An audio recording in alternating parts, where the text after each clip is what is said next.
Bismillahirrahmanirrahim. Dear students, today we are going to study physics of class 10, chapter number 14. Today our topic is conventional current. अब ये conventional current क्या होता है, इसके बारे में हमने बातचीत करनी है।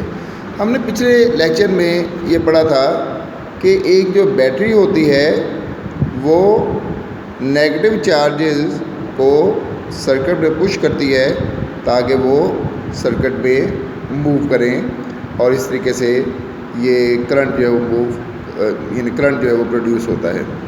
अच्छा, अब बात ये है कि ये जो करंट है इसको हम इलेक्ट्रॉनिक करंट कहते हैं। इलेक्ट्रॉनिक करंट यानी कि ऐसा करंट जो इलेक्ट्रॉन के फ्लो से पैदा होता है। लेकिन कुछ पुराने ज़माने में ये समझा जाता था कि जब इलेक्ट्रॉन डिस्कवर नहीं हुए थे तब ये समझा जाता था कि करंट जो मेटल्स में मूव करता है वो पॉजिटिव चार्जेस की वजह से मूव करता है। यानी आज हम समझते हैं कि जो करंट की डायरेक्शन होती है वो नेगेटिव से पॉजिटिव की तरफ होती है, लेकिन पहले ये समझा जाता था कि करंट की जो डायरेक्शन होती है पॉजिटिव से नेगेटिव की तरफ होती है।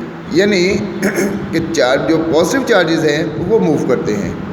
तो ये जो करंट जो कन्वेंशनली ये समझा जाता है कि पॉजिटिव से नेगेटिव की तरफ जो है चार्ज मूव करते हैं, इसे कन्वेंशनल करंट कहते हैं।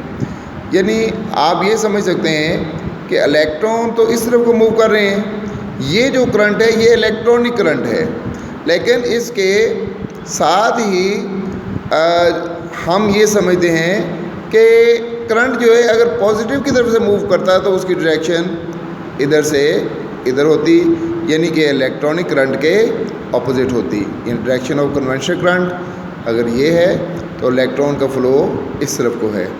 यानी कि आप इसको यूँ समझ सकते हैं कि अगर हम इसकी डेफिनेशन करना चाहें तो यूँ करेंगे कि कन्वेंशनल ये जो करंट है, current flow from positive to negative terminal of a battery due to the flow of positive charges is called conventional current. Thank you.